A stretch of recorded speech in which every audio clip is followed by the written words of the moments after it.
What is going on, everyone? My name is KKC and welcome back to the channel. So today it is Spectating Saturdays and we're jumping back into Warzone to spectate some more solos. We don't just sit back and watch, we'll comment on the gameplay on screen. We'll have a look at the player. Are they a good player? Are they a bad player? Are they a bot? Have they made some high IQ plays? We will also take a look at the loadouts they are using. There's been a lot of changes with the recent Season 4 Reloaded patch, so we'll have a look at the loadouts they are using. Are they using a meta weapon? Are they not using a meta weapon?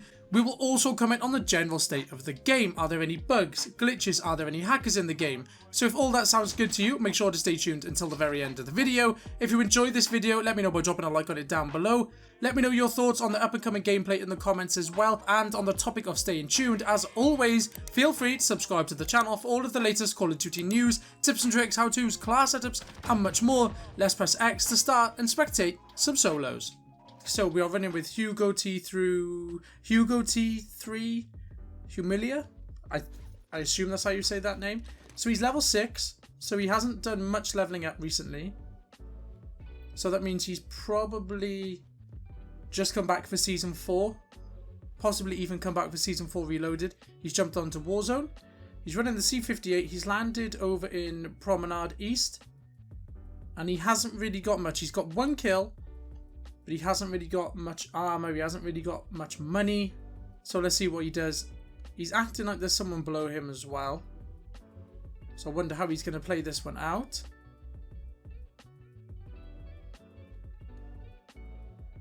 Okay, so there's no one under there. They would have probably picked up that ammo if there was. So he's playing very, very slowly.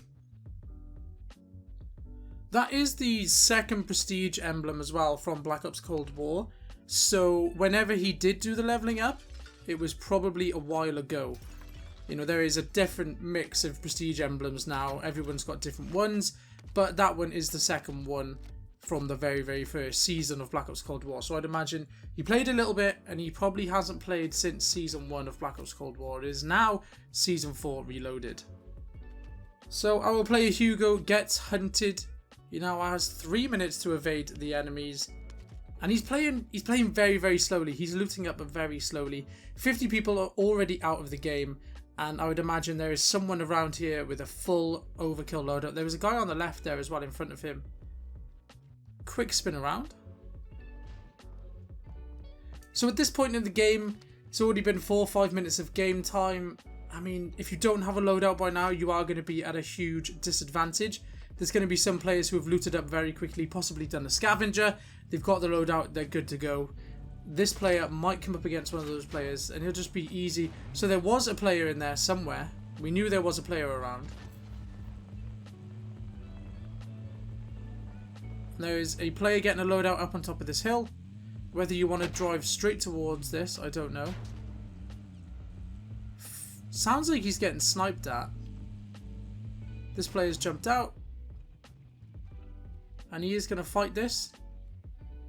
Gets a C58. Again, this player has loadout, so he is already at a massive disadvantage here.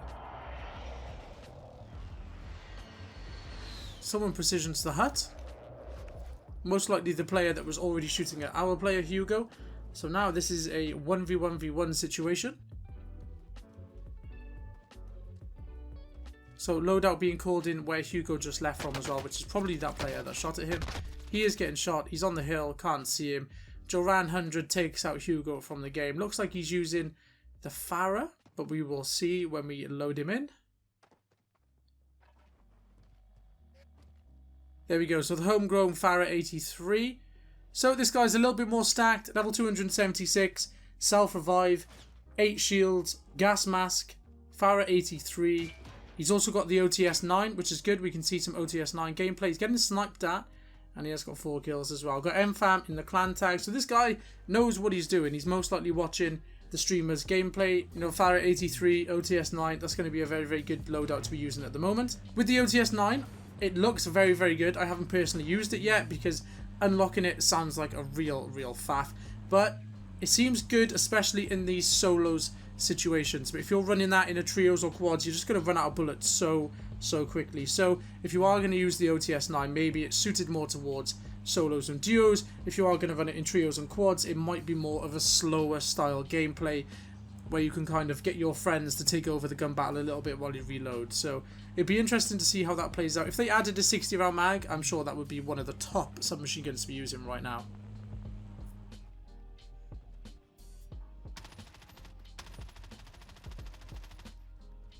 I mean, that's probably just a waste of ammo at this point. He's so far away, he could have just let that player just, I suppose he picks ammo up straight away, so it didn't really waste anything, but kind of wasn't even an opportunity there. It was just more of a, he did it because he could. Again, you're hitting people, but you're just making everyone aware of where you are. And if someone's sniping, like they most likely will be in solos, you could come unstuck by playing like that. So he goes for the Ghost class, and he picks up the OTS-9 again. So now he's running Ghost with the OTS-9 in the pocket. There were two other loadouts, meaning there are two players in this area somewhere, usually within, what is it, 150 yards maybe, 150 meters. I'm not quite sure what the radius is, but that is why he's kind of posted up here. He knows there are two players that will be coming for their loadout at some point, unless they've got Ghost already and they don't need that second loadout.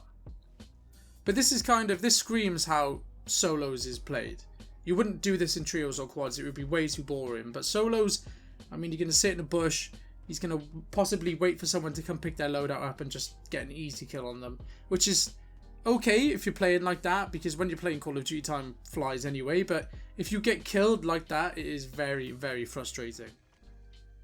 So how's the circle looking? Okay, so he's kind of in between this, in this village area, just above TV station and airport. So, you know, not really a point of interest as such. That he does have a buy station though, so that's going to be interesting. And we'll just see where this final circle starts to pull. He's pretty far away from anything, I'd imagine. There's 34 players left. He knows there are a few people kind of in this area, down by here. So, you know, he could be okay just waiting this out and waiting for the end of the game. Okay guys, a lot of that probably would have been edited out. Duran 100 is really not up to much. He's just posted up in this building on the edge of the circle, not really doing a lot, and there's not really much action going on, especially this end of the map. People are dying. There are only 17 people left for this circle, so there is action going on somewhere. We're just not spectating it, unfortunately. So if this video is a lot shorter than they normally are, that's the reason why this guy is playing a camping solos. He's got the camping solo vibes. He's going for the win. He's got circle as well, so this could get even slower. So like we said, he's rotated very early, a good almost 2 minutes before he needed to. He's got pretty much center circle now with a house. Don't know whether this is the most powerful house. I suppose we're not going to be able to tell until the end of the circle anyway. But ATC towers in. That must be a pain in the ass for these players. If someone's up there just controlling what's going on, that is an absolute pain in the ass. We also have a Bertha in action as well. And he's going to rotate towards this building. Just going from one building to another, really. I suppose there is only 10 players left, so it kind of makes sense. Okay, so cluster strike. You can kind of make note on where that's landing, and you can kind of tell that there might be someone here. ATC is still in the circle as well, so anyone who has been controlling that area is going to have a big, big advantage for now. When they have to rotate in, they might have to jump out, which is dangerous, but still a very good option up until now. Another cluster strike incoming. So again, you can kind of tell that there's a bit of action going on in this area. That house is a pretty powerful house for this building, for this circle, sorry.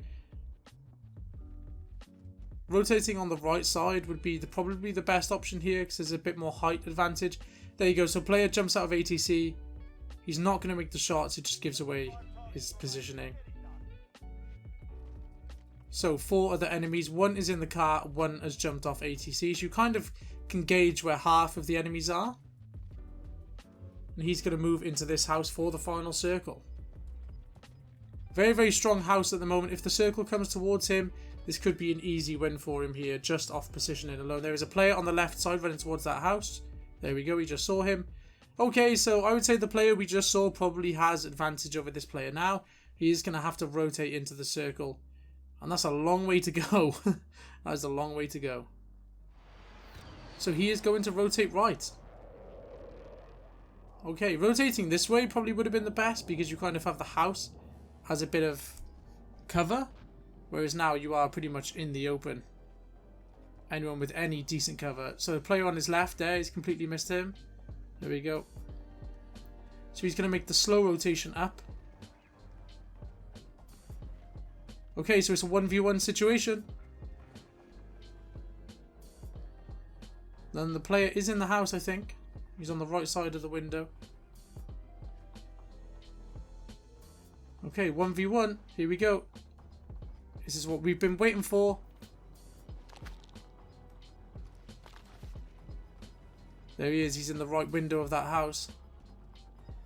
Okay, he has advantage here. All he has to do is wait for him to come out. He really is got a big advantage here. Rotating early here would be the best option, not going towards the circle. Because now he's in the gas. There he is. Gas mask. Oh! Gets the down in the end. Okay. Very, very hard work there for Duran 100, but he does get the kill in the end. Rotating earlier just so to avoid that gas mask animation would have been the best option there. But he gets the kill anyway. That's the main thing. Duran 100 with the win on this spectating solos, guys. A lot of that will be edited out. That was pretty boring. It was pretty boring to watch. But that is the randomness of spectating solos. I'm not going to sit here and just play all night spectating just to see if we can find an exciting one, because that's not a true reflection of what happens in these games. That is a pretty bog standard spectating solos. Played pretty slowly. Someone with 5 kills gets the win. Oh, that's his first win. Is that his first win? Oh, wow. Okay, cool. Grats to Duran 100. No, you know, it kind of makes sense why you might have played a little bit slowly. Grats there. It's always nice to see people getting their first Warzone win, even if it was a little bit boring for us to watch. But there we are, guys. That is spectating solos. That is spectating Saturdays for this week. If you enjoyed the video, let me know by dropping a like on it down below. Let me know your thoughts on that gameplay. Did Duran 100 deserve his very, very first win? Let me know down below. Thank you for staying tuned till the end of the video. And as always, feel free to subscribe to the channel for all of the latest Call of Duty news, tips and tricks, how-tos, class setups, and much more.